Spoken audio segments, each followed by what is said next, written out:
Si basangani basengja église. Tu dois rappeler maman dans un mémoire à comprendre que non, ce qui les lois à un niveau à un monté éthique. Les amis ne font pas continuer, mais n'a pas lu à ça.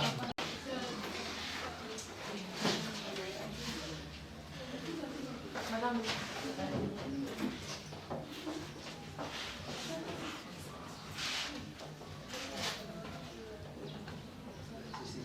Suka je crois que aussi malamu il faut donc la qui ça m'a kamoni donner au sala le net au démontrer en haut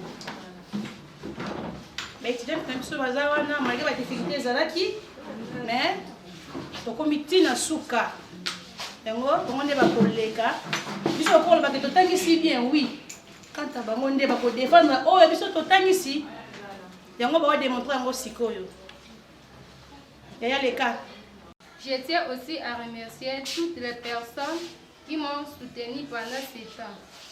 Sans oublier la promotrice du centre, Asben Nokonse, Madame Mélissa Zalo, d'avoir cette initiative de former et de redonner de l'espoir à la jeunesse congolaise d'interpeller nos consciences.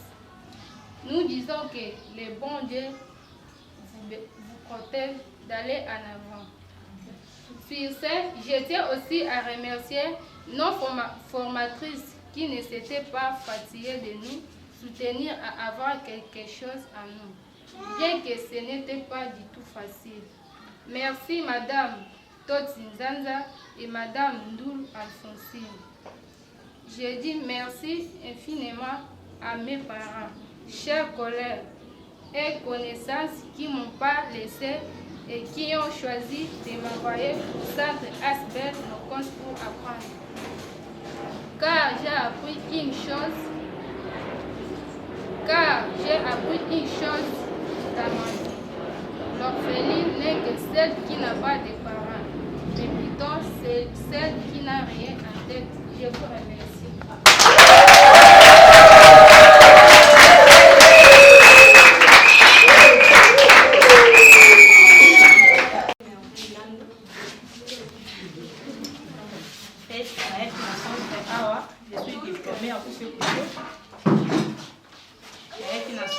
Parce que c'est une difficulté, il y a beaucoup de blamba, mais il y a pas de kotonga.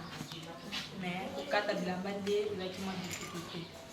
Mais pendant ces temps où on a eu, la monique a amélioré Béli. D'une madame Alphonsine, madame Merveille, va enseigner très bien. Alors, l'instant, on a eu jusqu'au Kata, on a eu jusqu'au Blamba, non. La mannequin n'a pas besoin de balai. Na bango pour on a défendre bango. Oh, bravo en tout cas.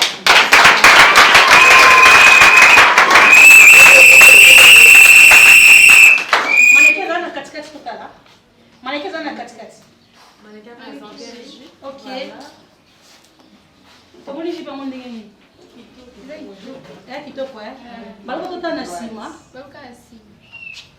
OK mupandi totala OK maman merveille félicitations to bete mulinga maboko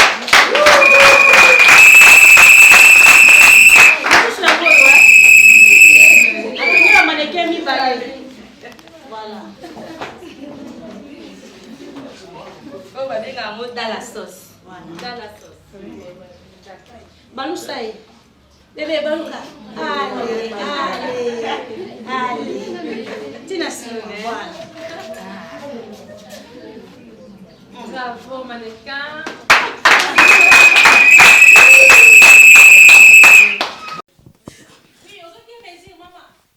Oui, mesure nini? Mesure nini? Mesure nini ndio swaki? Merveille. Okomi kombo na yo. Banana na kombo na yo. Tu vas exposer eza yo.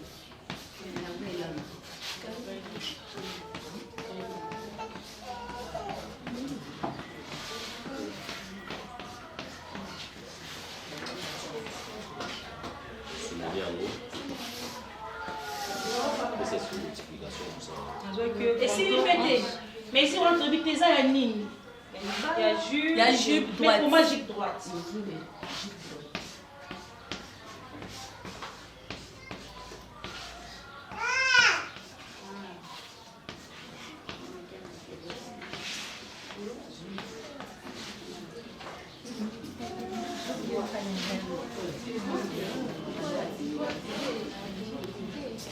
Alors, qui est combien de mesures? Ok.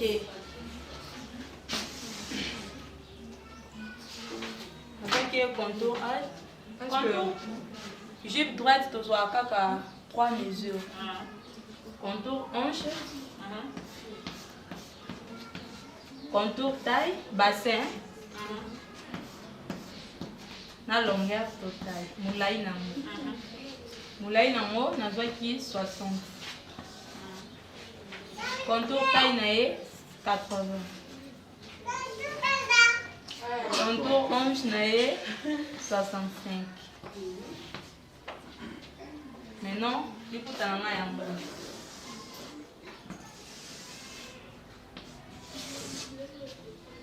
Par 2. Contour hanche nazwaki 65. Na division par 4. Et puis c'est 16 demi, tu retiens 17. Plus 3 ya pince, pour te retirer. Plus 5 ya valeur pour te tirer. Et puis c'est 24. 24 on a tiré par.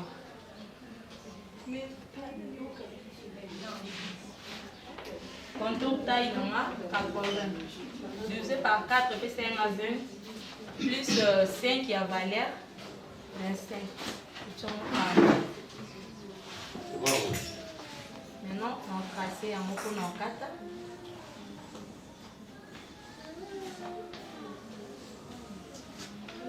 Pour ce longueur, il y a jupe 60. Dos en haut, comme haut. Tu reçois 4 dos, tu vas ici devant. Devant, tu as 4. 4 est awa pour la fermeture de la cible. On est aussi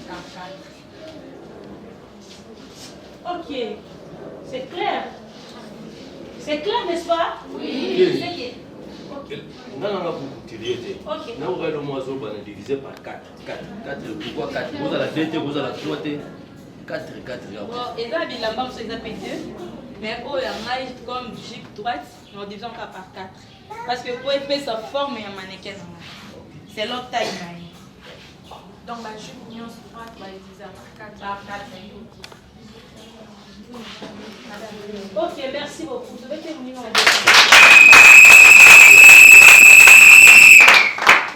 Afi.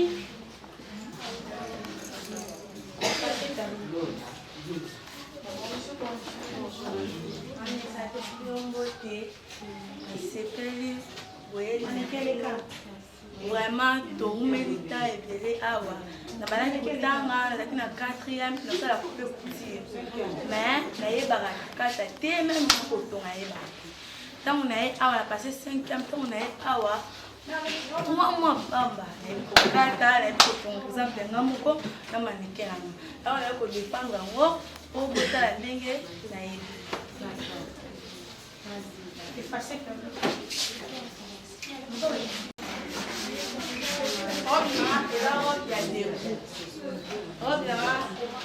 eza yango na ba mesure eza na pase ya droite eza na posa ya contour partout yango toa na posa ya épaule toa na posa ya découpe place oyo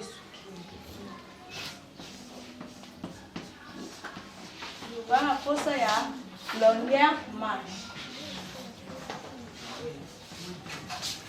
Voilà pour ça, il y a moulaï, il y a rôle.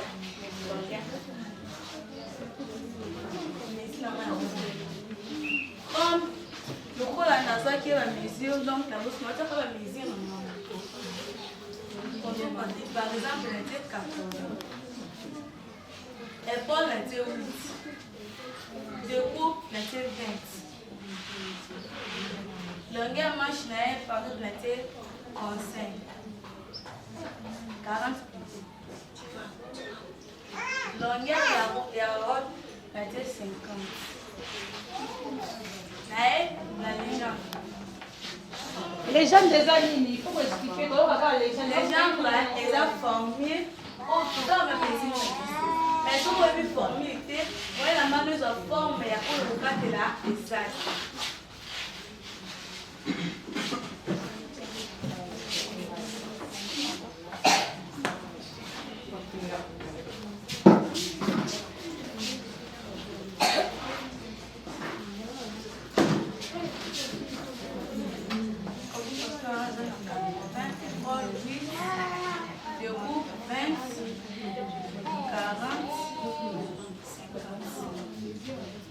Awa, loko na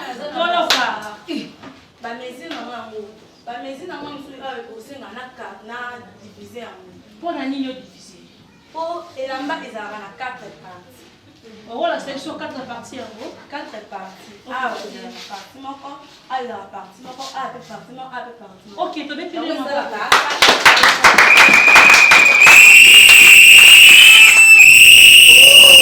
Ok, merci. Kakaboli, contour. Par 4, et ça, il y a 20. Par 4, c'est que contour partie on toujours sur le disque par 4. Oui, ok. Il y a un million sol. À ta mise en les années, tes amis, divisé par 4. Ok, c'est ça. Divisé par 4, plus 8, 5, il y a valeur à partir.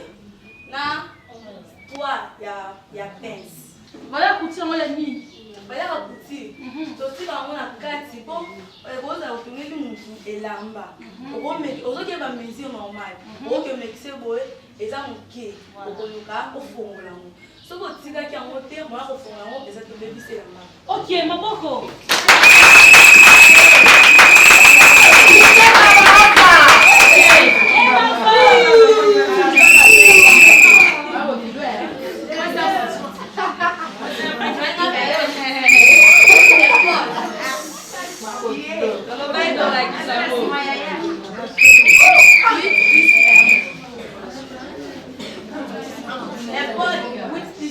Pourquoi? Pour n'importe où, c'est pour la route. Donc, autant machine, valeur haute, non, tu mets dans le valeur de côté dans la cage. 8 now, et Italie 1 et côté dans la cage.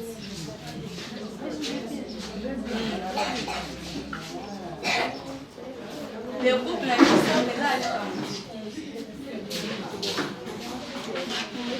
longueur, mais biseau.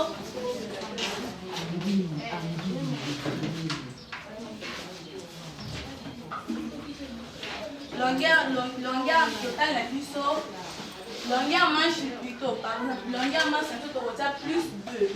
Deux maintenant, le point est autospécial. Le point est qui il a dit, oh non, il a dans la sauce. Il a dit ça qui est en mot awa. Deux mois, il faut dans le mot 44. Deux mois dans la 4, et ça, le coup là, 42. 50. 50, c'est tout au bas, plus 2. Autant que au bout, mais la main à biseau, le retire à la clé. Même le sifflage, je dis. Mais c'est un sifflage que tu as là. Donc, on quitte ce sifflage, on légiste moins 2 cm à la tête, non, ni métier n'est normal, au petit 4. Mais c'est 58. Et si, oh, il pousse à la maille. La bombe, il pousse à la maille. Il pousse à la main en gros. Oh non, ça là, oh, ça, devant. Donc voilà, Le quoi grandeur, vous devez la grandeur au utile en collier. Le quoi grandeur là est à 80. On utile la utile en collier il y a 8. Ok, tu veux te dire maman, maman, tu as qualité. Tu veux te dire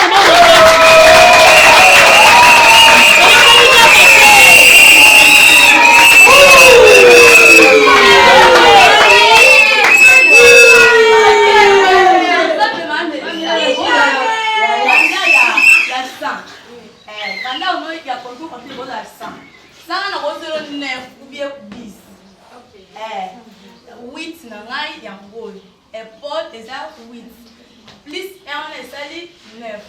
Alors, dans la 1 cm, pour la main épaule, il y a vraiment tout quoi qui est l'épaule, pour la main, il y a 1 cm, on a 8 cm. En machine, le roi a moi. En machine, on va zani. Quand on fait la machine, mais tu dis ça, tu veux ta machine. Tu veux que la pompe moi est si la machine. Machine, c'est quoi? En machine, le roi a moi, mon tel, là qui est 20. On a un colo, on a 25. 23. On a 27, 26. Tu veux te montrer mon beau. Ok,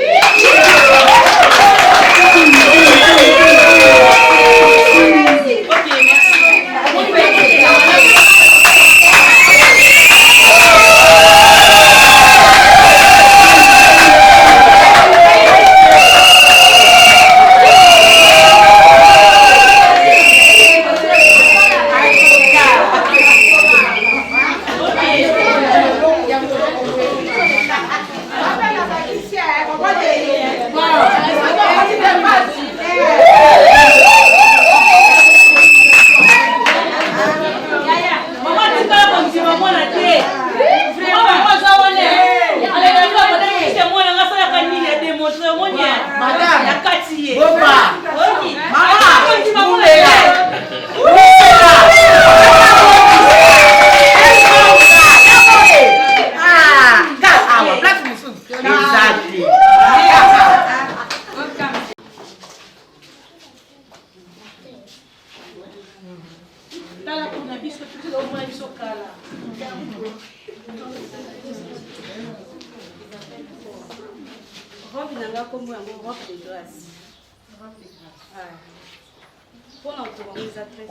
Nani como nani dobi uchu wapi omika we baba robe de grâce la vie de ça on peut ça nous mettre on dit pour venir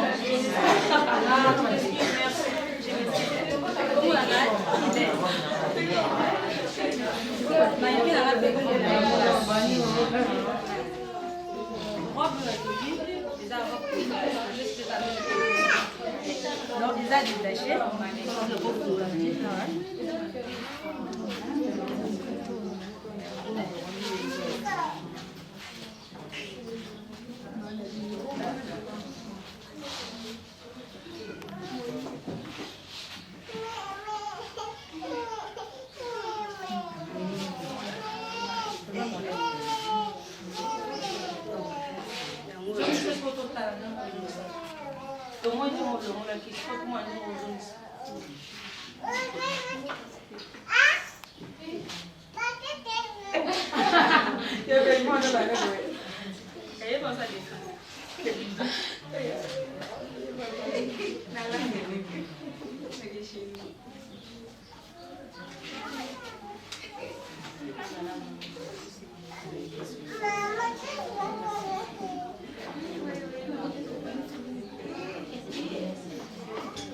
ont détaché.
Ok, moi, comme robinet.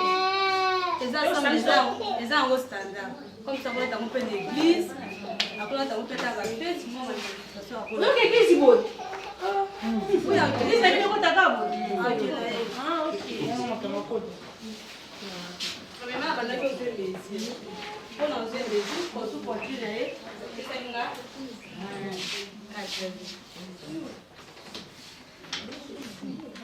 Pour tout taille, et puis ça y va.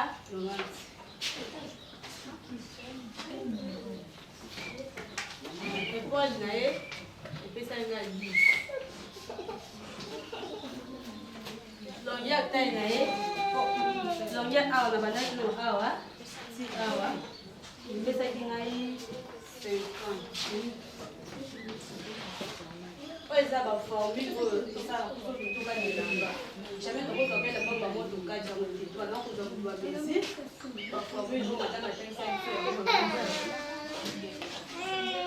la bana ya ngoyo.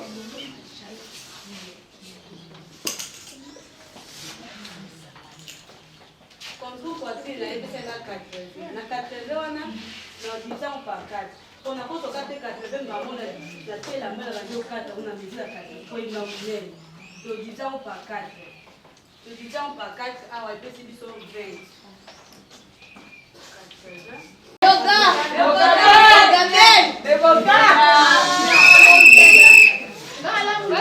Les beaux. C'est présenté, sa beauté, dans la sayo. Liboso na banani mbote na bino nyonso. Mbote. Banana organiser na madame Misa mpona organisation oyo asali mpona biso. Ezali vraiment nazali kaka nayebaki eloko moko te na grâce ya ONG oyo nayebi kosimba ciseau nayebi kokata bilamba nayebi nga kombo na nga Nathan Molongo Linjo.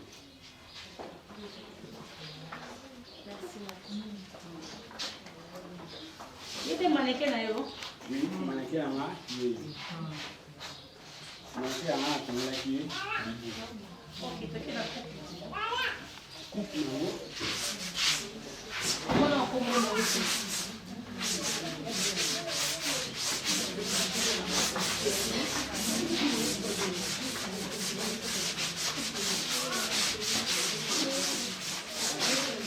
Zéro. Ça prêté, il y a pas de bout.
Bon, coupe na biso ya bubu eza na 4 mesi.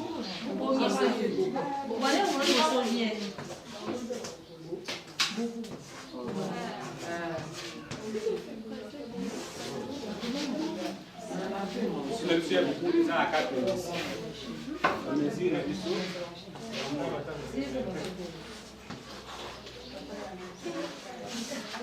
liboso toza na contour facile. Contour facile, nous avons awa na tolo awa contour facile. Et balé, nous avons épaule. Épaule, nous avons awa. Ti awa. Et ça, nous avons longueur totale. Longueur totale na biso nous avons à passer awa na awa. coutume ici, après c'est élaboré au sud.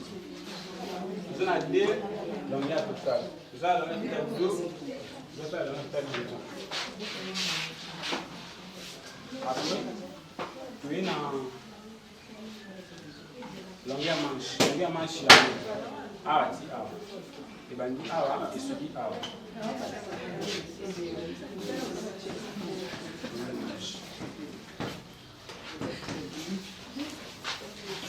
Pour poitrine, on a exactement 68.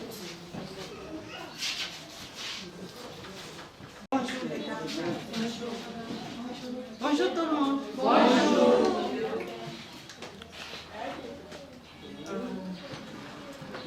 Moi, on m'appelle Ruth Banzi. Et ma mannequin aussi va se présenter.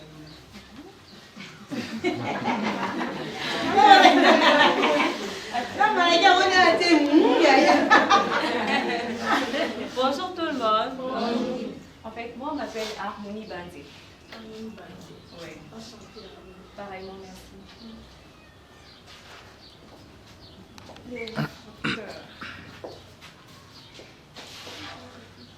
Avant de commencer, en tout cas, je suis venue. Je voulais vous remercier pour cette initiative. Parce que j'étais là, je m'étonnais seulement à la cuisine, au ménage. Je ne faisais absolument rien. Mais grâce à ce centre, c'est la maman qui était venue m'intéresser. J'ai parlé à mon mari que je voulais aussi y aller pour me distraire. Vu mon âge, je ne pouvais rien faire, mais je me suis quand même donnée. Et aujourd'hui, je peux réaliser ce que vous voyez. Veuillez m'excuser si je n'ai pas fait pour moi-même parce que j'étais malade. Je fais 2 semaines. Je ne venais même pas ici. Seulement le jour où vous êtes venus, c'était le premier jour que je me présente encore. C'est pourquoi je n'ai pas pu faire pour moi-même. Je m'excuse pour ça. Est-ce qu'on peut applaudir pour nous?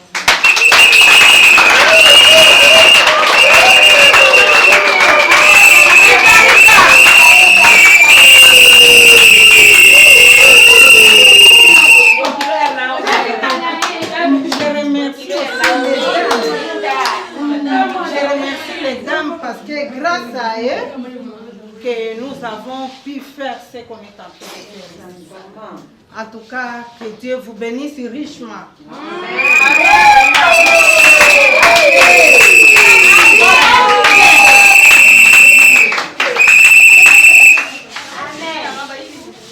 Pour poitrine, et c'est là qui 74.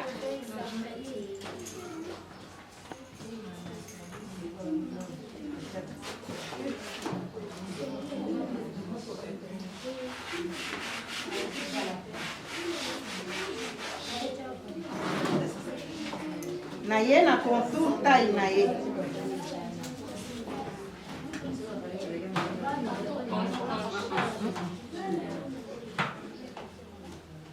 Contour taille naye et pesinga 62.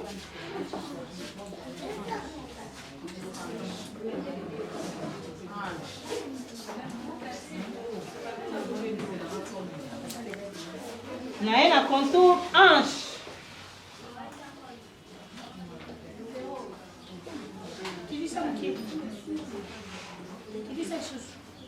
Não, que está na bassin. C'est ça. Nós vimos sous contour hanche naie. Après, naie sous le contour bassin.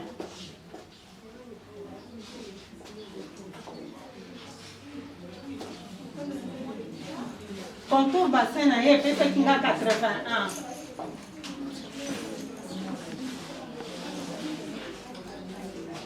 Comment contour bassin? Comment contour bassin?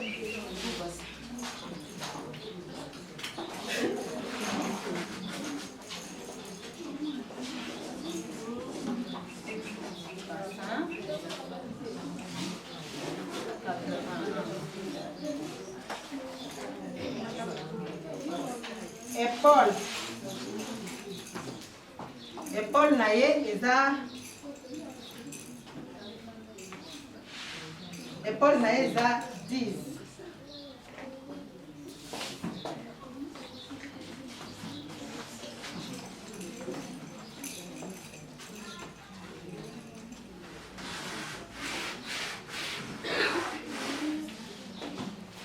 Longueur totale ya robe nanga tina se ezalaki ya 120 cm. Ozwaka yango boye ti tokiti place moto asengeli elamba na ye ebokanela ye eza ya 120.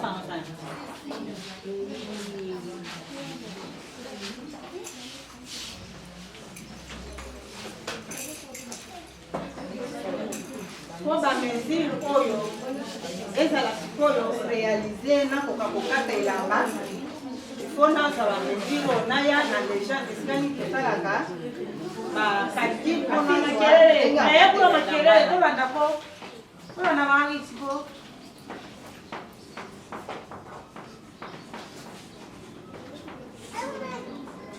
légende na ngai na te eza contour poitrine divisé par 4 plus 7. Pourquoi la diviser par 4? Parce que elamba nyonso todivisaka toujours par 4 eza 4 parties toza na awa na nsima mpe ngambo oyo na ngambo oyo. C'est pourquoi todivisaka yango par 4. Le 7 cm oyo nabakisi awa ekozala valeur couture oyo ekoti na 4 eza 4 cm 3 cm nakozwa pince oyo 1,5 esali mpona bimisa valeur ya bapince 3 nde yango na tie plus 7 contour taille na divise yango par 4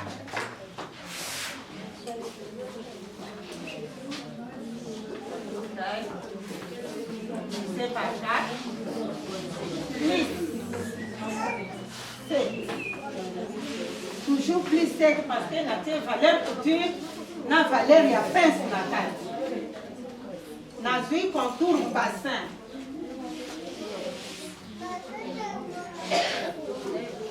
Toujours divisé par 4 plus 7. Oh, nazwa na garder valeur couture ata soki aye munene eto akondi na kokondisa yango soki aye munene bavaleur wana ekopermettre nga nafungola elamba wana mpo ezwa ye lisusu normal nde bavaleur oyo tozobomba na kati ya elamba mpo esunga lisusu normal. Épaule nazwi épaule moins 1 cm po épaule ya moto ezalaka tout droit te esalaka loko ebukani mwa moke eza kotengama moke nde sikoyo na coupe na ngai nde nakolongola 1 cm po elamba efanda bien elamba na ngai yango oyo.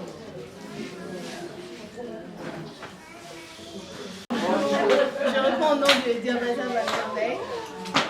Je suis aussi élève ou étudiante au sein du centre Fréquence, que là pour rappeler nos consciences. Je tiens premièrement à remercier les gens qui sont encore fait grâce de pouvoir y arriver jusqu'à ce jour. Et je tiens aussi à remercier la dame, Madame Lépissa, ainsi que les équipes. Merci pour cette initiative. Car j'aime bien aussi exercer. J'aime bien exercer les formations. J'ai exercé l'esthétique et quand j'ai appris que non, centre vraiment fait quelque part ici, je m'étais dit aussi de pouvoir m'élancer, de pouvoir apprendre aussi. Car de nos jours, si tu ne sais pas faire quelque chose de tes propres mains, donc tout n'est rien. Merci. Et je vous présente notre collègue. Bon, vous comprenez? Vous comprenez? Ok. Avant, ça vous on a bichon vraiment terre. Ok, c'est bon. Ok.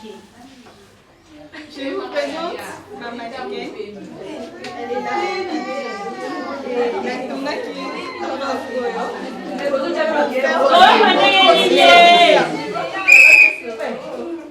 Pour moi aussi, c'est que j'ai appris au sein du centre.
Donc ça m'a quitté, toi, raté. Oh, on a moins les mannequins. Contour, poitrine. Oh, bien ça. Ça va sur la scission. Après, je sors. C'était 80.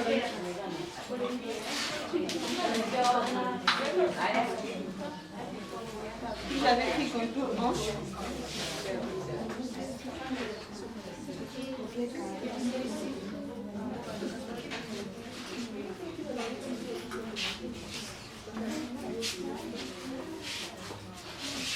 Puis j'avais pris la longueur totale de ma robe.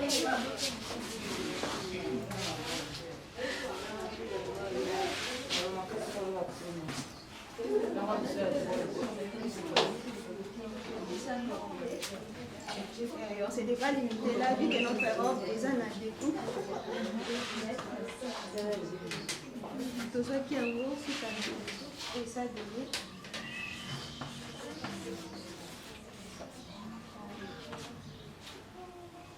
Puis longueur manche. Vu que notre manche, c'est juste ici. Et c'était 30 cm.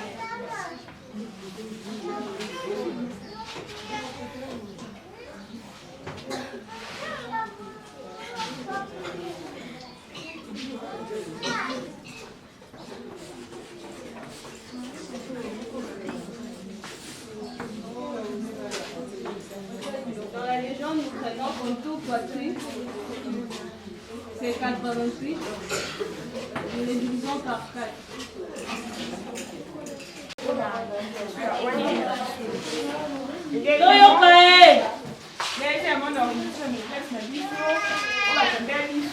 Depuis le début jusqu'à la fin, vraiment, maintenant, il s'y fait très bien. La zone a une peu de et la minute, on a comme autour là. On est quand même à couturer en plus. On va voir la latine, on a dit, et puis, il y a ma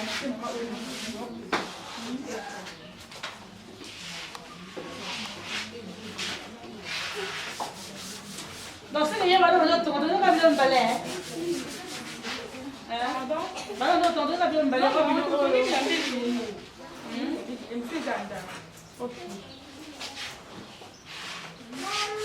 Maneketema total. Awa.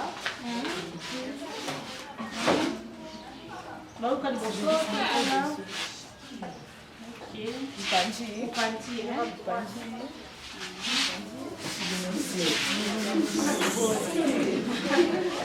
Maneke moi tout mon ça va. Moi tout mon pour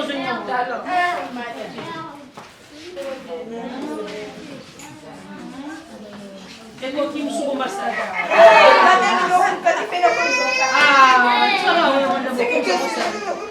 Ok, mais madame.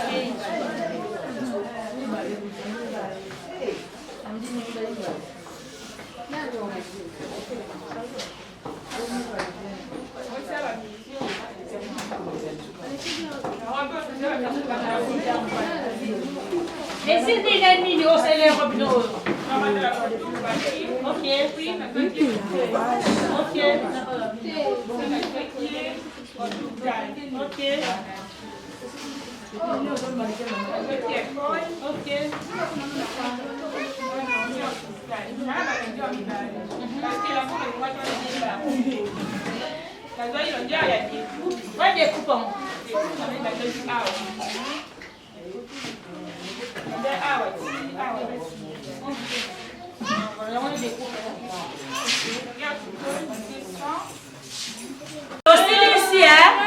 Merci Nabino.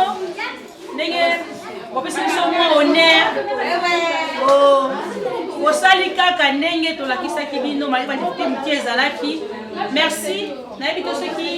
Maman présidente Sarozana Maloba.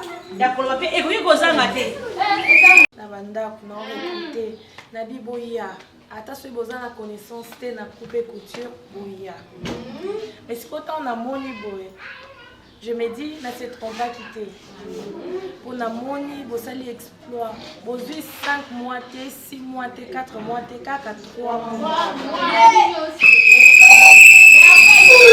En tout cas, merci à nos deux mamans. Merci à mon thème, à mon nez, les besoins d'amour, patience et surtout na bien bosali. Oh, sans bino, on m'appelle un résultat. Un tout grand merci en tout cas. À défense et l'équipe, to sepeli, biso fait aux yeux point de côté. Si qu'au samedi ezala remise à ma diplôme.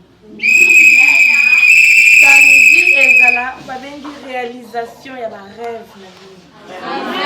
Ba rêve pour qualifier que comme jamais la vie. Pour ma ici comme il faut déjà.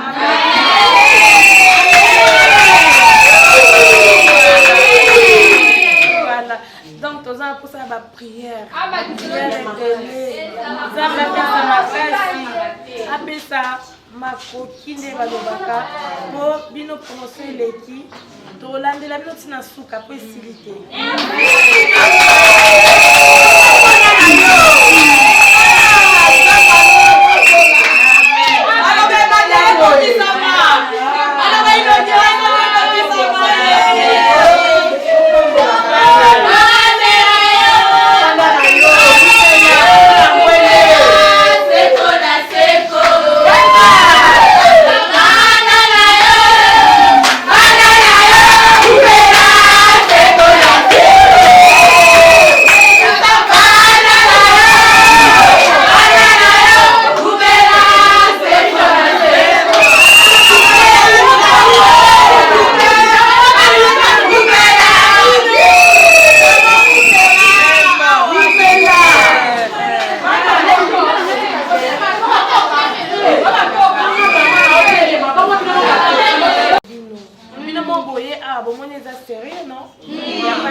Nzamba tindi biso pona makasi na biso moto sala ngote Nzambe mutatinda le bibo sala ngo osula bandeko na bino nde tozosa pe na grâce na bino bo pesa pe sango baya ba apprendre ba kende pe ne seconde bino bo kende sango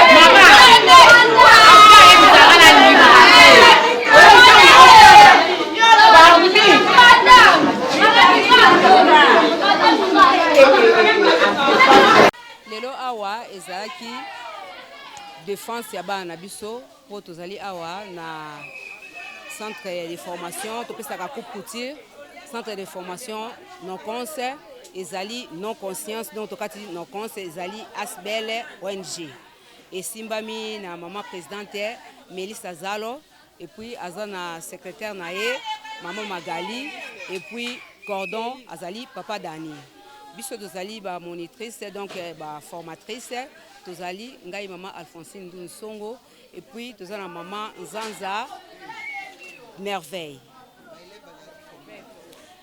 Donc, Tozaki au total, Belève Bazaki presque 23, je crois bien. Mais, participation, va participer 14 à 16. Bon, Basali, 3 mois et 2 semaines.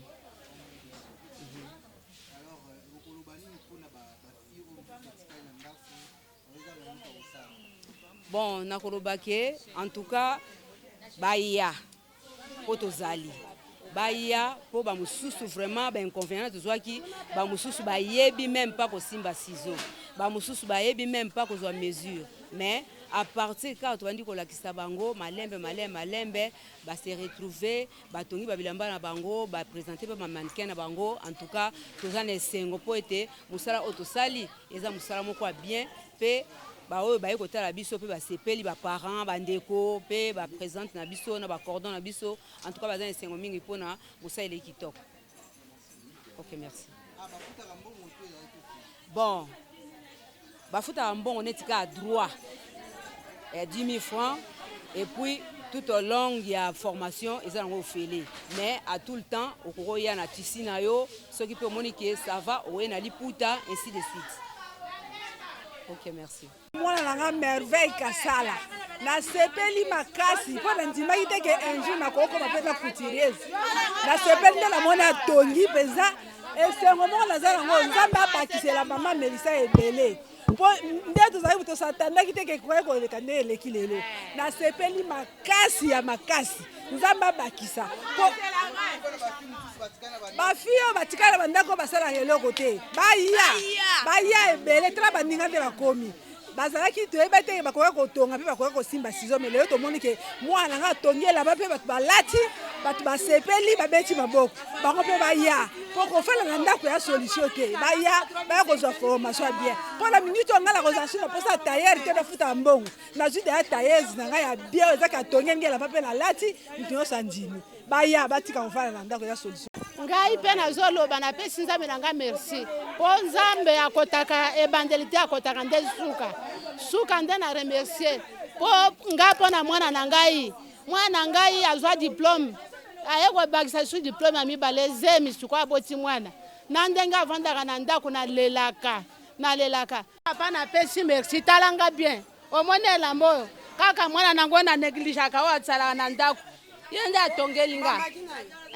atongeli nga mpo na mama nzambe abatela ye mpenza mpe abatela ye makasi mpo baza ebele te bamosusu soki akei kaka boye azosala soki nini bisalasala me nasepeli mpo na mama Medisa nasepeli nzambe abakisa ye ebele mpo na bandeko na biso batikali na ndako ata mwana jizeme ata mwana mobali azemisi mwasi botinda ye kaka awa na kinkole ngai na banda olobaka na bakomini mosusu awa te nzambe asali ngolo ekomi na biso na kinkole nde napesi merci napesi nano Jehova merci na ndenge asimbi motema ya madame Melissa ke kouta mosika ya Belgique koya apenza kozwa likanisi ya koya kotia Angers Asber ya coupe couture awa na biso na Kinshasa kinkole vraiment fille nanga merveille landu bomwenga nde azwa diplôme ebanda kala bon azalaki na moyen te ya kosupporte ye na baétude supérieure vraiment je vois nzambe tozosambela azosala biso ma merveille ebele donc ngai moko nayaki na inauguration na assiste ngai moko mpe na bandaki déjà kotonga alors nakomona ke naza na moyen te nazwi nano ye mwana a continuer étude ya coupe couture vraiment lelo toza na esengo moko monene mpe kokumisa Jehova nzambe na biso mpe nakosala effort ya kokende pena na lisanga nyonso ya bandeko na biso baseur oyo bafandi na ndako mosala te na informe bango baya kolanda formation oyo bayeba kotonga basoutenir mpe mibali na bango na kati ya bandako mpo ki pauvreté eza mpe mingi na mboka na biso vraiment merci sepeli mingi na banda tobandaki dès le début nde tokomi na suka nga ya fille natangi coupe couture naki na 4e na passé 5e nayebaki ta kokata elamba te mais oyo bomona oyo nga moko exemple na nga yango oyo nga moko na kati na tongi yango wana napesi ma Melissa merci beaucoup nzambe apambola ye abakisela ye ebele koleka mpo oyo asali biso bato mosusu oyo baza na mbongo bazonéglige mais ye atie mbongo na nje po asunga biso napesi mpe nayebisi mpe bajeune oyo baza lokola biso bofandi na bandako pamba opportunité yango epesameli bino na maboko na bino boya koyokola bobandaki bokobanda lokola nganga lelo nakomi nakoki kobebisa su mbongo yango epa bataya moko te nga moko na kotongela mba na nga oyo bozomona oyo nga moko nalati nga moko natongi yango wana naramerci kaka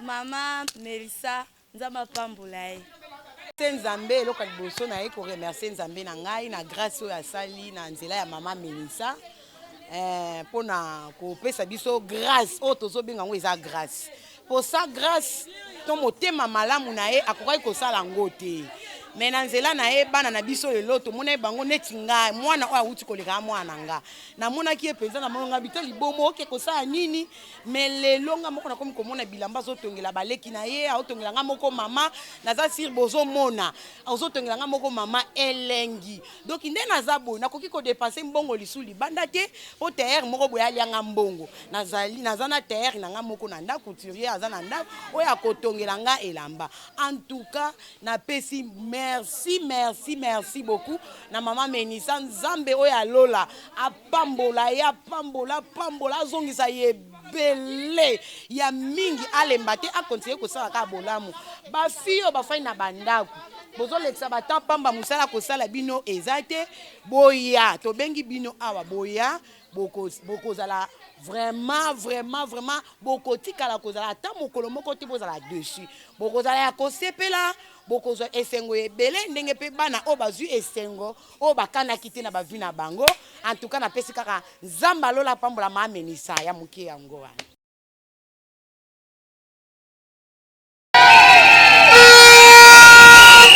likambo oyo esangisi biso lelo ezali na likanisi ya mboka ndeko na biso mama na biso tante na biso leki na biso mwana na biso ye kombo na ye Melissa Zalo. Est-ce que tout le monde est télé ma bobo? Yende azaki likanisi ya ko créer notre conscience et nandela notre conscience centre oyo ebotami pe nandela centre oyo tala ba lauréat ndenge balati kitoko o basangani to betela ba maboko et non ba lauréat babini bazaki ba formation na bango badefandaki mpe yango mpe lelo nde bakozwa mokanda oyo eza kolakisaki bango bazwaki formation donc lelo eza fete monene alors nasengi na biso tobeta maboko wana tozokoyamba président na biso mama Melissa Zalo azali kokota alema na biso eske tukotelema tobetelema maboko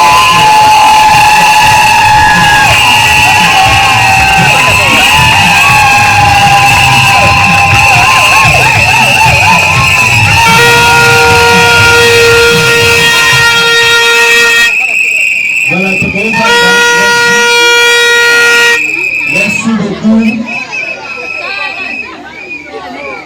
Féliciter lisusu maman Melissa pe équipe même obimba pour la mosala kitoko esalemi soki tosangani lelo ezali mpona likanisi na ye pe mpona accompagnement ya équipe nyonso baza kosala na ye elongo maman Melissa avandaka na Belgique mais awa mosala eza kotambola na supervision ya papa Daniel Bunga. Est-ce que vous savez comment on est?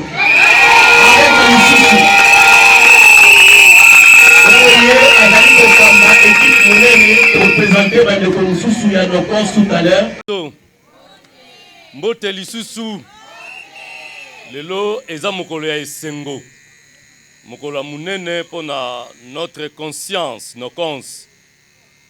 Asbel oyo ezwa charge à jeunesse à Congo. vision eza kaka kosunga jeunesse à Congo. Bandeko oyo bazwa ta musu chance te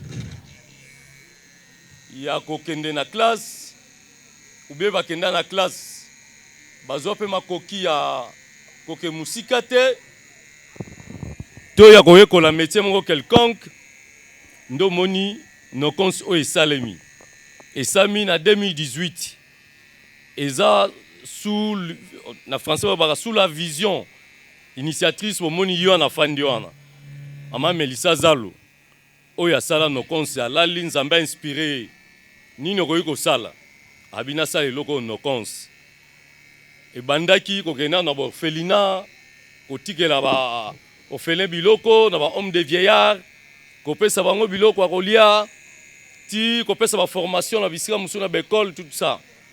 Mais après totali ndeko modérateur anda oloba journaliste munene na mboka oyo alobi malamu kutu olakisa koloba topesa nga mbisi kaka nalia waiza proverbe chinois nde abito sala eloko obo moni awa no cons et s'occuper na jeunesse azangi musala yawe kola musala jeune azotelanga na saela ya mwasi to mobali aya aye kola musala nde avenir so yekoli métier avenir na yo eza assuré mais soki oyekoli te loko te otangi te nini te otikali boye yebo okoma kaka pire vie nanga vie talanga koto nazolia te kaniselanga e bana basi ozomona avenir ezokoma compliqué olanda mobali moko apo apeso 1000 francs 5000 francs abebisi ta musu avenir na yo mais so oyebi métier na yo ozosala musala me mobali po apusa na pembeni na yo akomitala nano abi est-ce que oyo so boye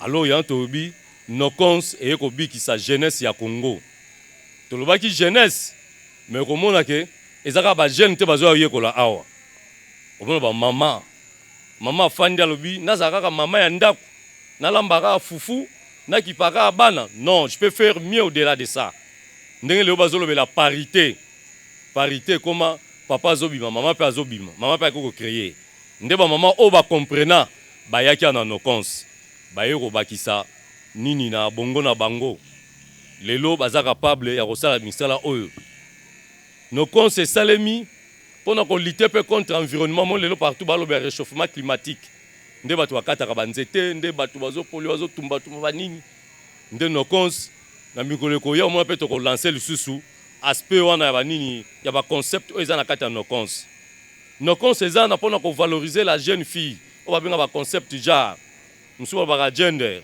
c'est-à-dire que mwana mwasi azwa esika oyo esengeli na société azala te eloko moko boye kaka objet pona ba besoin moko boye oyo ya mutu kaka to sexuel to nini te mwana mwasi pe faut na place na ye lelo tozomona mboka oyo ba ministre basi pe bakoma tomonaki awa présidente ya parlement ya mwasi atambusa pe parlement babugumesa basi bakoma partout mwasi akoki kosala mais po koma na yo mwasi il faut bagage ezala il faut travailler faut yekola musala ozomona naza na esengo lelo tala ngai yo mona bimi elengia no konsinde latinga boye bandeko na biso ya basi o bayaki lobi kuna peut-être bayebaki eloko te mais lelo yo tala musala basali biso kitoko makasi oleka na sali obubo no konsinde asali yango ndo moni vision ya munene oyo mama Melissa asala atiakati na no cons bajour ekoya makamususu ekosalema awa ezaka coupe couture te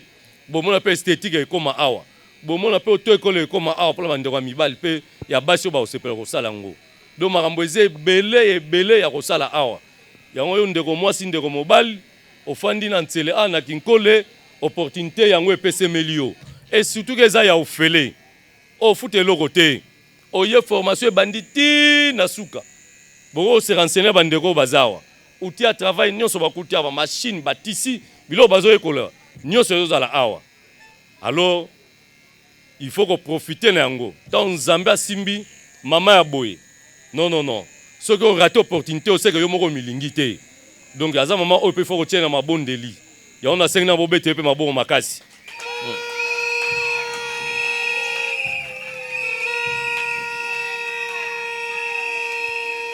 aza mutu aza pe na famille na ye aza na bana na ye akoloba mwa mbongo na nga oyo natiango mpona bana na nga natiango mpona baleki na nga bamama na nga batata na nga me abi te nakabola mpe na bamosusu oyo bazangi mosala bamosusu oyo bazangi eloko ya kosala bamosusu oyo tobenga bavulnérable oyo bayekoli mpe métier te nakabola moke oyo nga nazwaka aza ne politicien te asalaka mpe politiki te aza ministre te aza mwasi ya PDG te aza kaka congolaise oyo aza na motema boboto alobi 100 francs na nga nazwaka nakabola na bandeko mosusu voilà alors faut profiter nango so oza na ndeko no moko congolais to congolaise alobi tika nga na ya nasunga bino ofele korate opportunité o te bino bato bozawa ata bokozonga lisusu bopanza sango ya nokonse na baoyo bazofanda na bandako oyo basala eloko te kofanda na bacoin masolo pambapamba bateatre esobe alobaki boye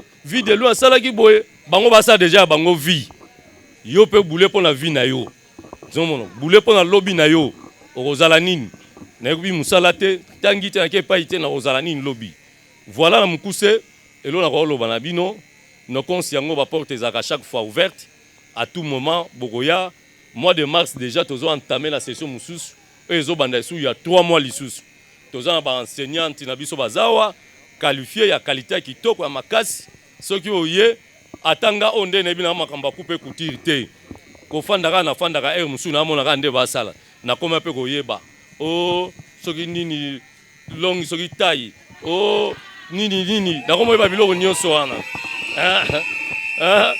o bakataka 80 na divisé par 40 après na bakisi plus 3 ya nini ya réserve plus 5 nyonso nayoka yango awa donc boya boprofite nango que vive Nokons, vive maman Melissa, vive Ntsele, vive la RDC. Merci natondi bino. Ngisaki pona bino ba lauréat pe pona bino boye ko accompagner bango.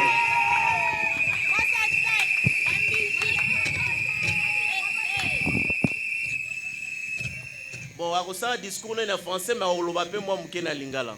Nasuka.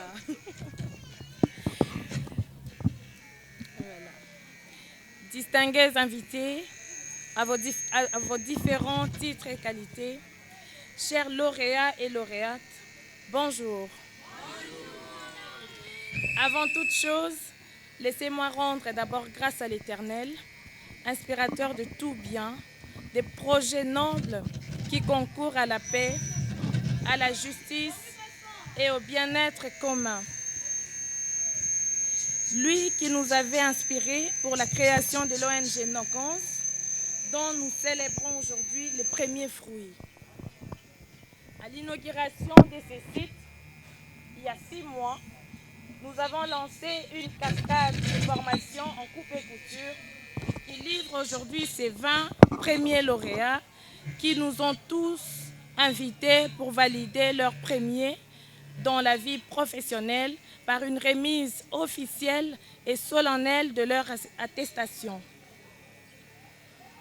La plupart d'elles n'ont pas connu dans leur jeunesse la joie de la collation des grades ou d'une simple proclamation des résultats scolaires où elles sont mises en vedette et source d'admiration de la société. Elles doivent être fières aujourd'hui de savoir que Nokons est à leur côté, mais également l'autorité publique, ici représentée par Madame la bourgmestre de Lantsele. Par cette offre, l'ONG Nokons avait pensé à offrir à la fille et fils, femmes de cette commune, une nouvelle chance pour son reclassement social, une opportunité de se rendre utile à ses propres yeux et aux yeux de la société qui ne trouve généralement dans la femme qu'un instrument de plaisir corporel pour la procréation ou agent des ménages sans aucune autre dignité. Immédiatement après cette promotion, les autres femmes doivent savoir qu'une nouvelle session va commencer où nous attendons davantage nombreux pour quitter la zone de l'ignorance, de la dépendance du ridicule pour la dignité et l'indépendance. Ça va pas. Nous demandons aux hommes de bonne volonté, des ONG tant nationales qu'internationales, de venir nous accompagner dans cette lourde mais exaltante tâche, car les besoins restent énormes pour plusieurs autres projets que nous pensons mettre en œuvre pour les volets de l'éducation, de la santé, de l'insertion professionnelle de la femme et de la jeune fille de l'Antsele. Nous avons dit et vous remercions tous. Merci.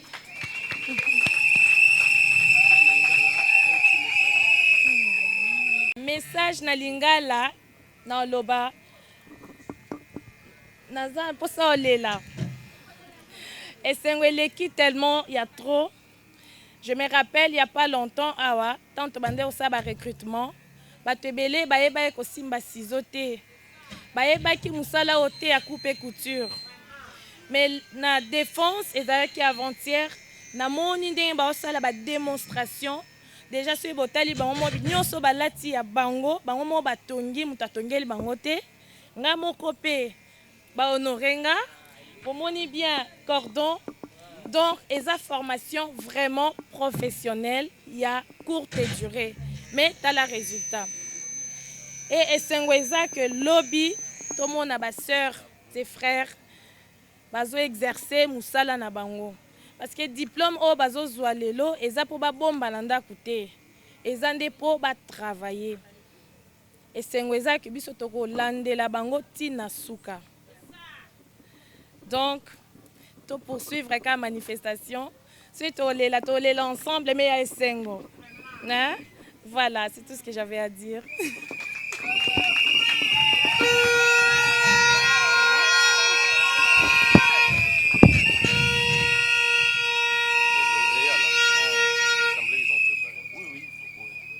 Voilà. Merci. Merci beaucoup.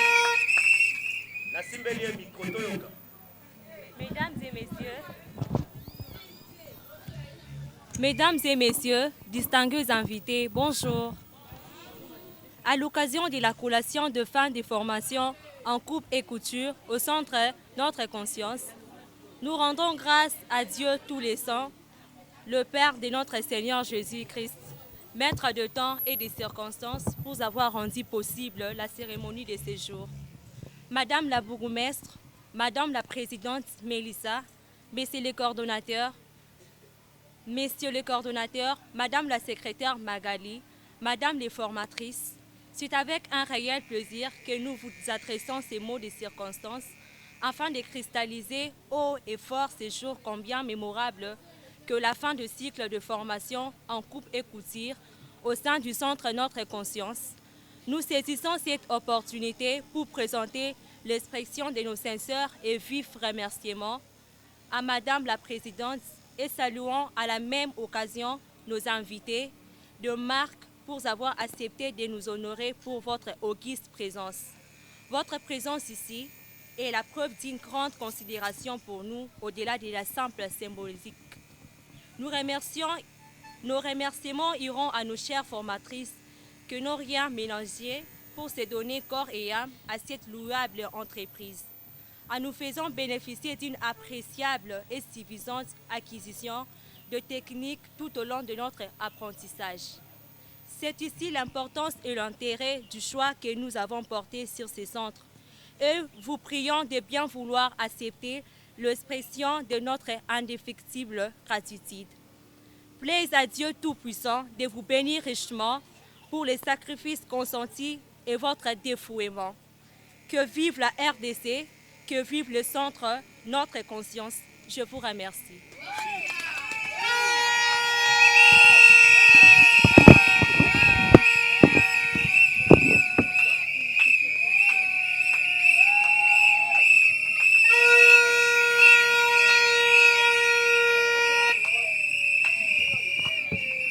Est-ce que bazawa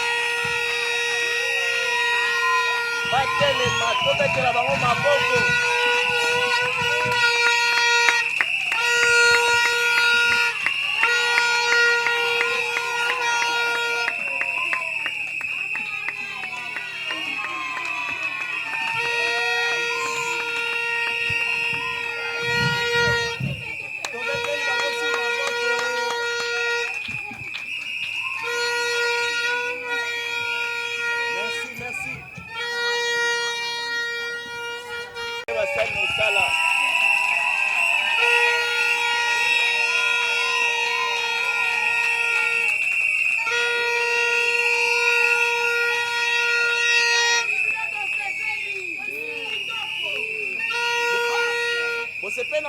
Basali, tobeta sous maboko.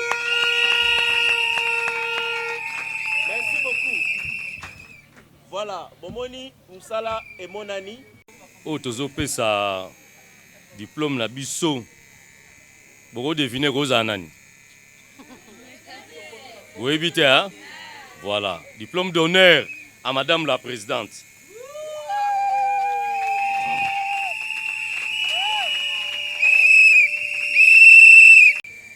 Après, oui.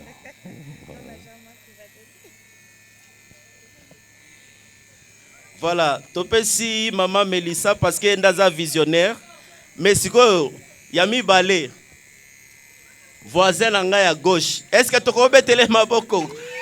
Cordon na biso. Yeyo. Donc yepé azak parmi va lauréat. Après, tobengi Init Libanza.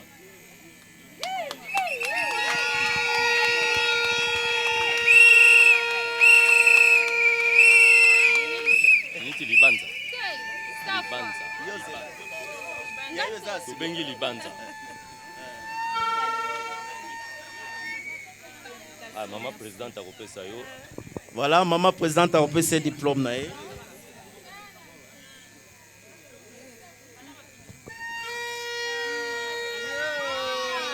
Maman yamba mwana yo maman. Yamba. Maman telema pembeni bakangisa bino photo. Soki moninga azwi. Moninga azwi.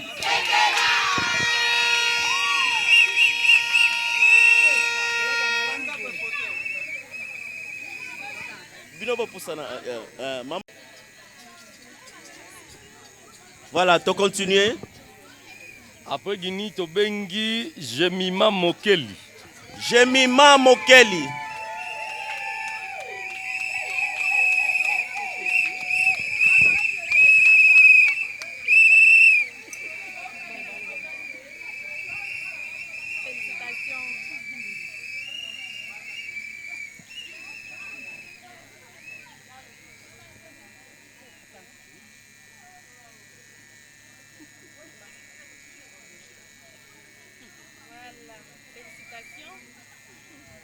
Photo. Ouais. Photo. Voilà.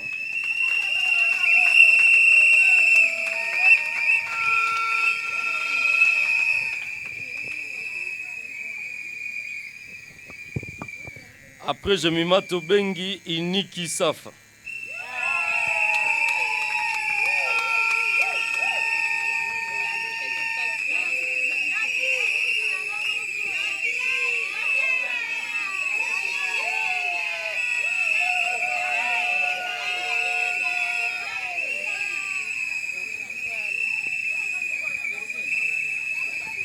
Photo, photo.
Tokobina DJ Kobanga te tobina tosi salon ba Ruth Banze.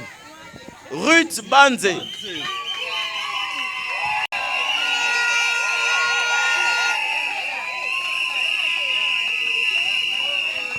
Ba mama batikali sima te.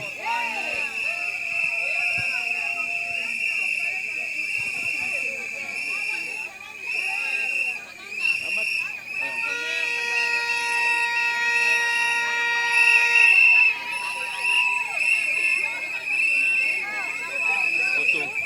Photo maman.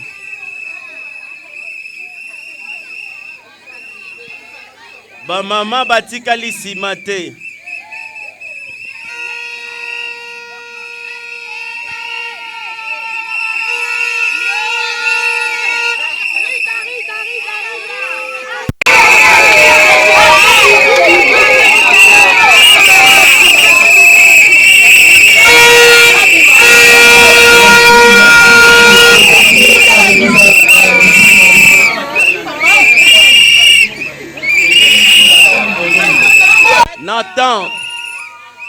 Nathan Molongo. Bilenge mibali pe batikali nsima te.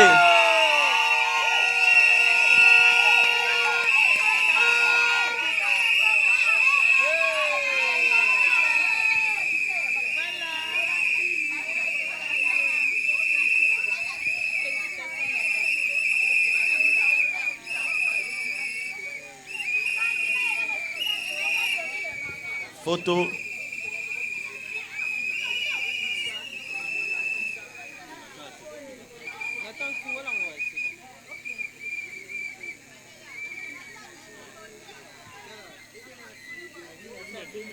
Merci beaucoup. Tu continues. Merci Nathan. Tu peux regagner ta place. Ngo. Ngo. Bosepela. Soki moninga zui. Moninga zui.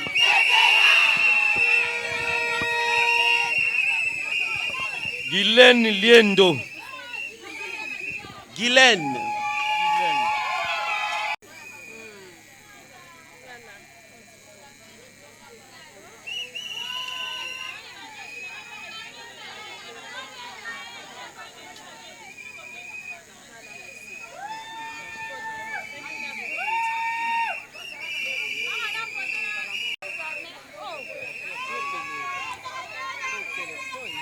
Merci, Tozokoba. Nathalie Kiakou.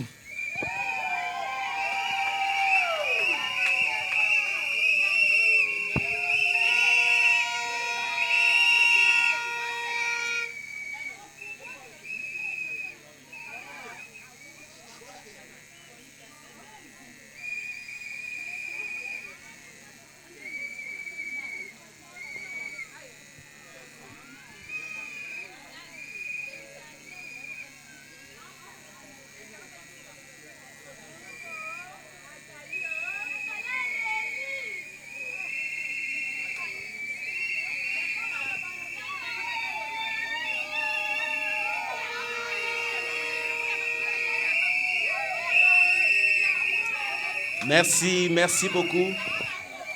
Nadine Zeli. Nadine Zeli.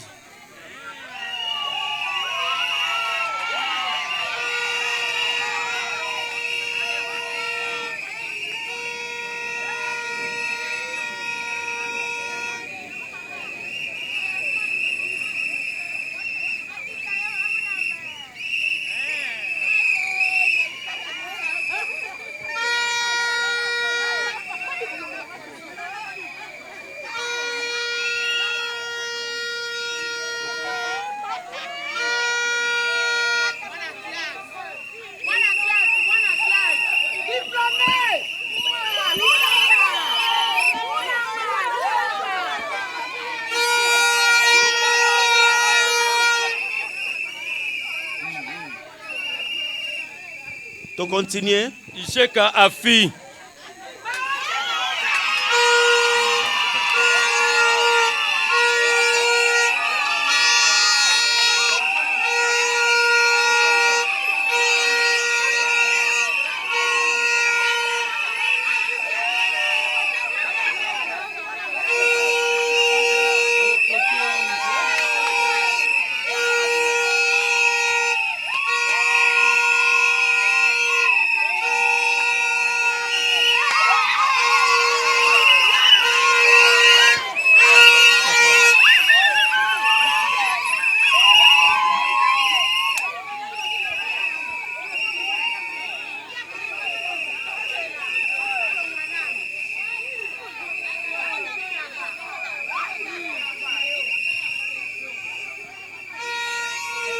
Merci, merci Tozokoba.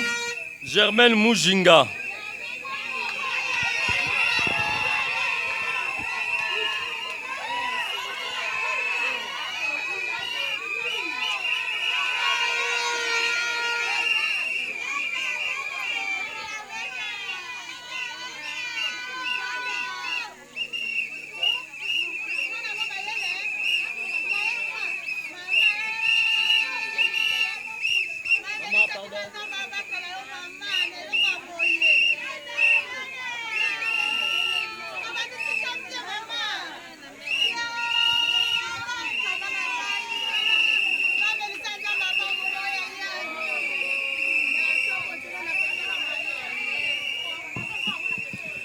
Merci beaucoup, merci. To continuer kolanda cérémonie na biso.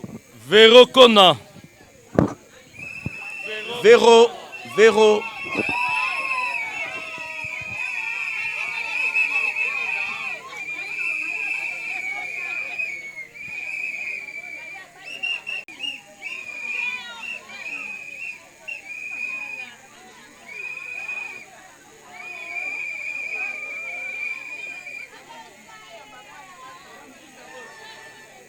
Photo.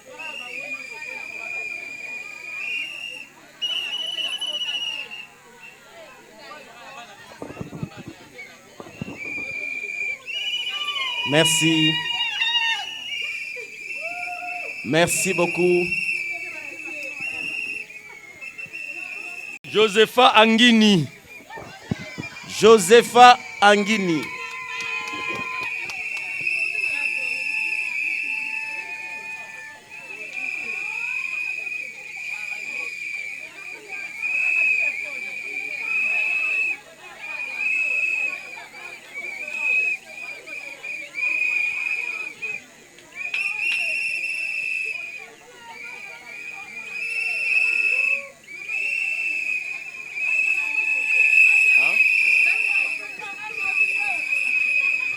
Tozo continuer.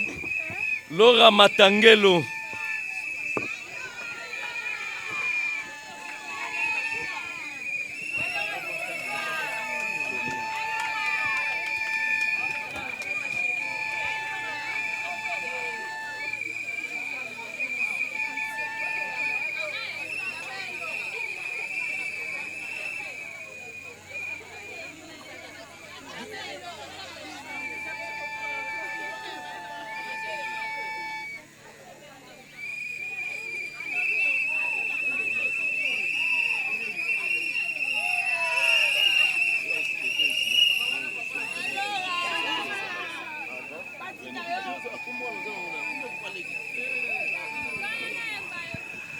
Voilà, on continue. Merveille Diabazaba. Merveille.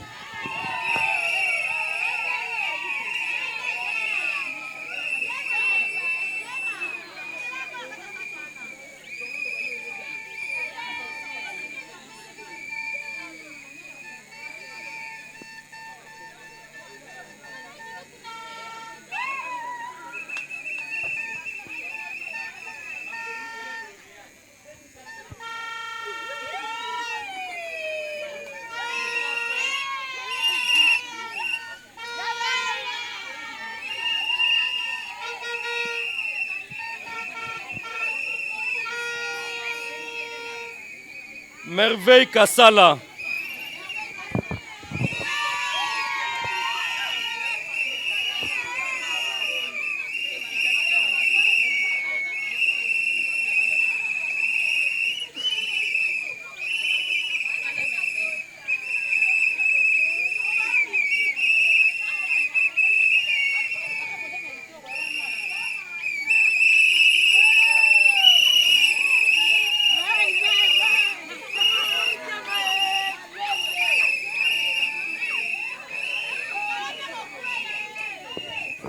Nos consétonda va merveille. Merveille Landu.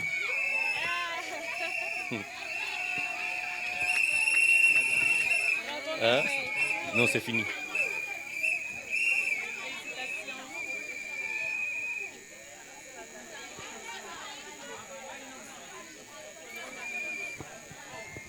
Photo. Non, non, c'est... Voilà. Photo avec papa. Ouais. Papa est très fier de sa fille.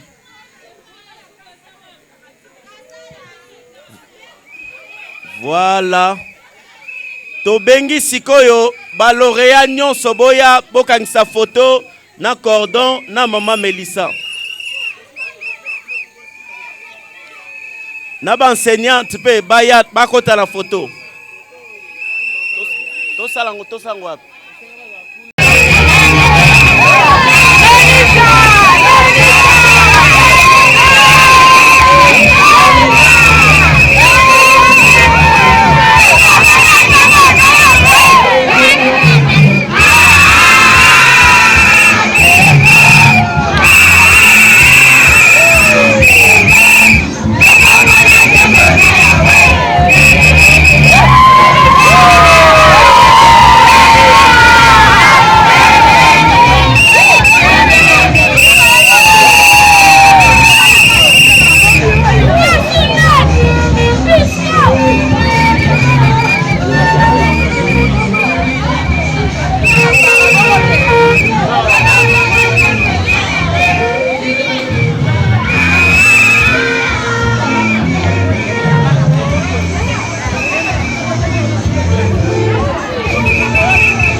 caméraman l'espace.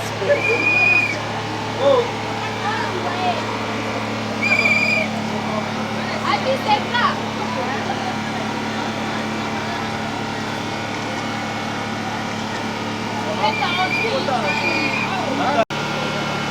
Bibi ça madame. Oui, comme ça.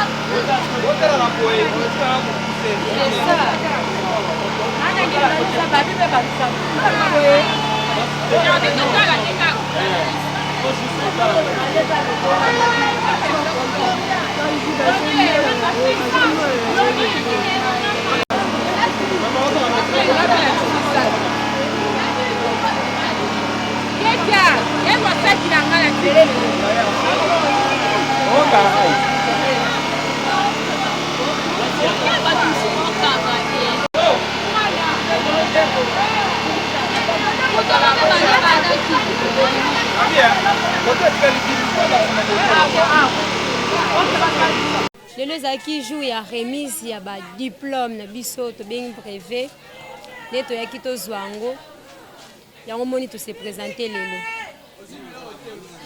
ngai nazali parmi naza couturier parmi baoyo bauti kotonga nga mpe naza na kati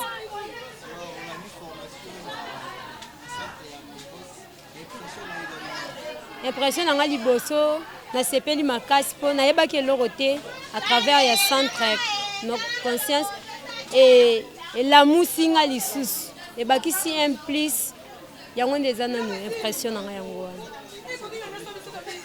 ndeti nga nasali juste 3 mois vraiment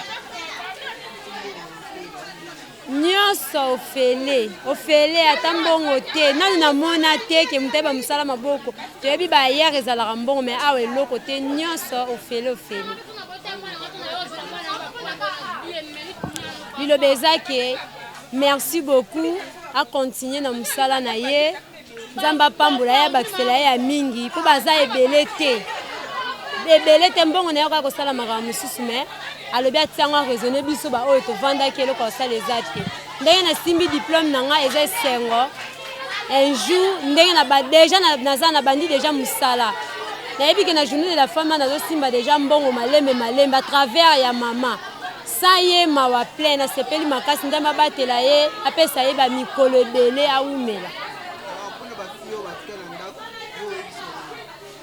nayebisa bango kaka baya ebele makasi ndenge ngamona keye lisusu boye bakoya ebele mpe baoyo baza nzinga bakoya bamoni deja ndenge cérémonie eleki bakanisaki ezalaki ntango tozalaki koyeba nde omona peta tofutaka mbongo eza lokuta me bandimi bango moko bakoya bakokoma ebele deja promotion monene yango merci na sepi vraiment eleki nango bien ndenge olobi ke omoni nga mo mobali na kati ya mosala basi bakamari nanga mpe batuni yanga bongo balobali nanga mpe bongo ma ntango osala mosala yango ya bana basi ozolia mbongo nango oyeba te ke oyo eza mbongo ya basi mais nazalaki kaka courage na osala mosala yango motu ata balobali bongo na se décourageaki te ezalaki toujours encourage nasalaki mosala eza kaka basi te basalaka yango na mibali mpe basalaka yango bon formation a eleki calmement tosala formation na kimia eleo moko te mabe eye koambrie biso non formation eza gratuite soki oye opesi kaka 10 000 francs na ya inscription esili batisi eza awa ciseau mètre ruban machine nyonso tu eza awa yo oye kaka os'inscrit apres obandi formation na yo ya ofele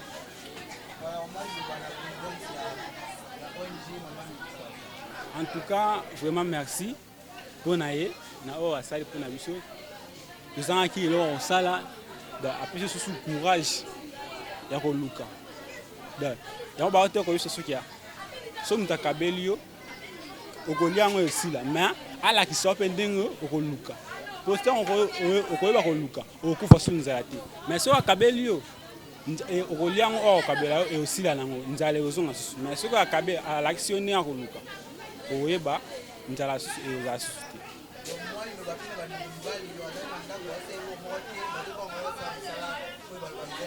bon oyo batikali na bandako donc nzambe asia mitema na bango baya pe ko na formation ba tika ba vi ba zo landa ba misu ba za ba kuluna ba misu ba mi aero ba na ba me la bombe ba na kata base ba me la bombe aero mais biso ko to teti mutu na biso na osala formation après tango ba ndolia mbongo na ba komi ko muye o ma ça finit ta desa chimbo na quand on sa formation ba o se ka yo ba ki o musala basi na kambongo musala basi yango ba nda suko ya ko sengo mbongo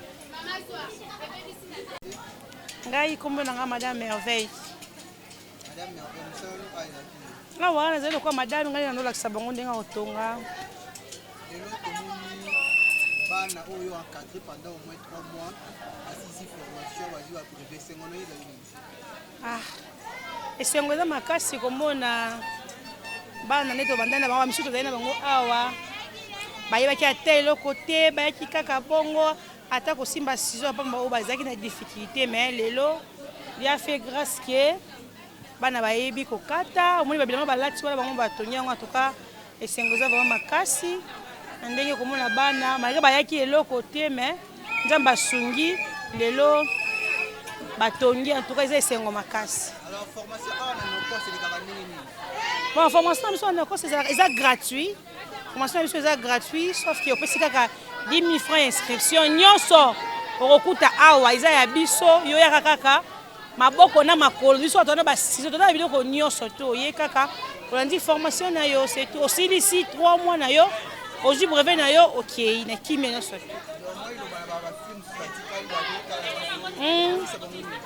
ba fi oyo batikali bana bazali loko osala te na bengi bino na non kosboya boya koyekola eza ofele olova na ndako osala lelo te so oye awa ekosunga yo bamisu baza atoke bazunde la femme na ebiki bamisu bakotonga ko épargner bino makambo so mabelo ke totambola ta muso luka 5 000 francs sima 5 000 francs obebisi vie non mais soko oye olandi formation na kimia ekosunga yo moko okosala makambo na malamu yo moko loke oketa la mutu yango na sengi na bino to bovandi bolanda biso boya ko raison na biso to sa musala na biso bokozala vraiment des sites bokoye ko la peine sima bino be bokene koye kisa po esunga bandinga ndeto sungi pe ndeko sunga baninga mususu. OK, merci.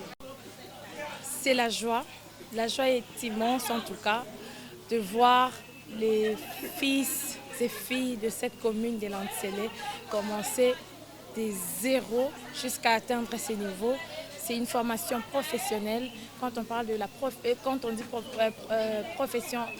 formation professionnelle, pardon, on voit directement la profession, donc c'est la pratique. Alors au bout de quelques mois, ces jeunes gens ont appris à coudre n'importe quel vêtement, la robe, la jupe, la blouse, des mabaya comme on dit chez nous. On voit les résultats, même moi tel que vous me voyez, ma robe a été cousue par eux. En tout cas, c'est une joie. C'est une joie et ceci m'encourage encore davantage de faire du bien car ce que nous faisons, il n'y a pas d'intérêt derrière, c'est juste voir les sourires, insérer le jeune qui hier croyait impossible pour eux de travailler, impossible d'obtenir un diplôme, mais ici maintenant, ils ont la certitude que demain, après de voir ces jeunes vraiment s'insérer dans le monde professionnel, c'est une joie, c'est une grande joie pour nous, pour Nokons ASBL en tout cas. Alors, un appel aux jeunes filles encore à la maison qui peuvent aussi venir ici après.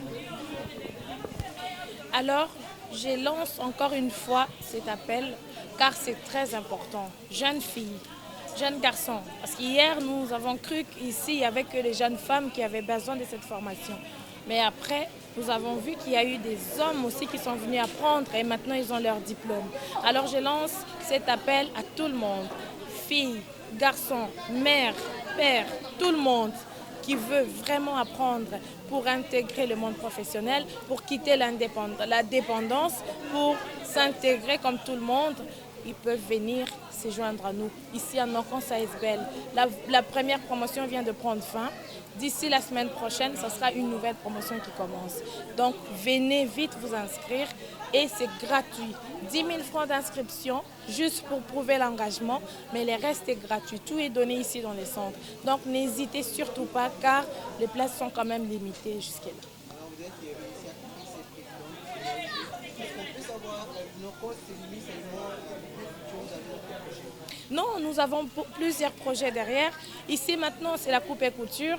Mais après, il y a l'esthétique qui va s'installer, parce qu'il y a aussi une formation d'esthétique qui va commencer. Après, il y aura l'auto-école, et ainsi de suite, l'hôtellerie, et ainsi de suite. Donc, nous répondons aux besoins de la population de l'Antsélé. Ils veulent apprendre en esthétique, l'esthétique va venir. Ils veulent apprendre à conduire l'auto-école pour bien conduire dans les normes. L'auto-école va commencer aussi la formation. Donc, ici, ils peuvent toujours s'inscrire et avoir des informations, parce qu'il y a toujours des informations qui sont affichées là devant, à quel moment la formation débute. Ils peuvent déjà venir s'inscrire et attendre seulement le jour ou la date du début de la formation. Alors, c'est une ONG, alors vous les faites par votre propre ou vous êtes financé par... Alors non, tout ce que nous faisons, c'est à fond propre en tout cas, mais nous restons ouverts, nos portes sont ouvertes. S'il y a des gens de bonne volonté, des gens qui veulent vraiment nous soutenir dans ces beaux projets, ils peuvent toujours venir en matériel, en argent, en tout. Nous avons besoin de tout, des tissus, des ciseaux, des fils, des aiguilles pour ces jeunes gens qui apprennent. Ils peuvent toujours venir nous soutenir dans n'importe quelle manière. Nous sommes ouverts. Mais pour l'instant, il n'y a pas de partenaires, il n'y a pas une main qui nous soutienne, c'est à fond propre.